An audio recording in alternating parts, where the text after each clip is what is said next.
আমার সেই গল্পটা এখনো শেষ হয়নি। শুনো, পাহাড়টা আগেই বলেছি ভালোবেসেছিল মেঘকে, আর মেঘ কিভাবে স্বপ্ন খটখটে পাহাড়টাকে বানিয়ে তুলেছিল ২৬ বছরের ছোকরা, সে তো আগেই শুনেছ। সেদিন ছিল পাহাড়টার জন্মদিন। পাহাড় মেঘকে বললে, আজ তুমি লাল শাড়ি পরে আসবে।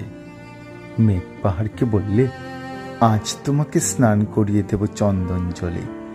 ভালোবাসলে নারীরা হয়ে যায় নরম নদী, পুরুষেরা জ্বলন্ত কাঠ। সেইভাবেই মেঘ ছিল পাহাড়ের আলিঙ্গনের আগুনে, পাহাড় ছিল মেঘের ঢেউ জলে। হঠাৎ আকাশ জুড়ে বেজে উঠল ঝড়ের জগঝম্প, ঝাঁকড়া চুল উড়িয়ে ছিনতাইয়ের ভঙ্গিতে ছুটে এলো এক ঝাঁক হাওয়া। মেঘের আঁচলে টান মেরে বললে, ওঠ ছড়ি, তোর বিয়ে। এখনো শেষ হয়নি গল্পটা। বজ্রের সঙ্গে মেঘের বিয়েটা হয়ে গেল ঠিকই, কিন্তু পাহাড়কে সে কোনো দিনও ভুলতে পারল না।